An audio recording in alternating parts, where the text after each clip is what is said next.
ఇప్పుడు మీ ముందుకు రాబోతున్నారు నందమూరి బాలకృష్ణ గారిని సింహాగా చూపించిన దర్శకులు బోయపాటి శ్రీను గారు.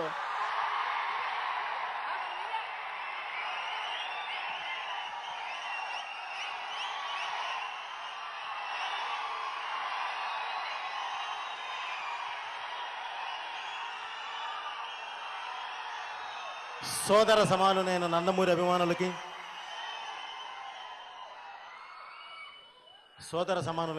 అభిమానులకి, ఈ వేదికను అలంకరించిన పెద్దలందరికీ, మీడియా వారికి, ప్రత్యేకించి మా గురువుగారు దాసరి నారాయణరావు గారికి కృతజ్ఞతలు తెలుపుకుంటూ రెండు చెప్తున్నానండి.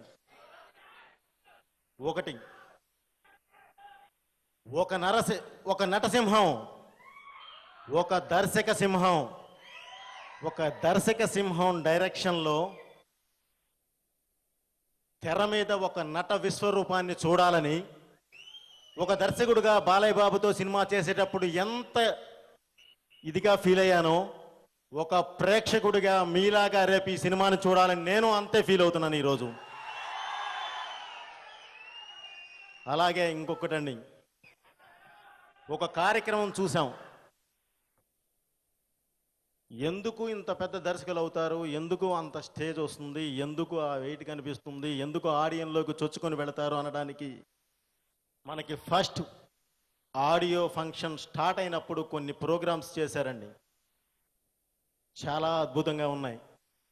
అందులో ప్రత్యేకించి సైనికుల కోసం ఈ డయాస్ మీద బాలయ్య బాబు చేతుల మీదుగా దాసరి నారాయణరావు గారు వాళ్ళు చేస్తున్న ఈ కార్యక్రమం చూసి నిజంగా చెప్పాలంటే ఒళ్ళు పులకరించిందండి.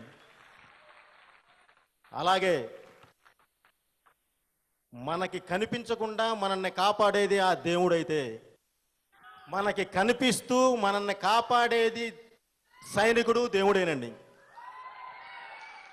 సో ఆ దేవుళ్ళు ఎప్పుడూ బాగుండాలి. ఆ దేవుడికి సంబంధించిన సినిమా, ఆ సైనికుడికి సంబంధించిన సినిమా ఈ పరమవీర చక్ర గురువు గారి ఆధ్వర్యంలో తయారు చేయబడింది. తప్పకుండా అందరినీ ఆదరిస్తుంది. ఈ ఆడియో పెద్ద హిట్ అయ్యి దాంతోపాటు సినిమా కూడా ఒక అద్భుతమైన సూపర్ డూపర్ హిట్ అవ్వాలని కోరుకుంటున్నానండి. Thank you.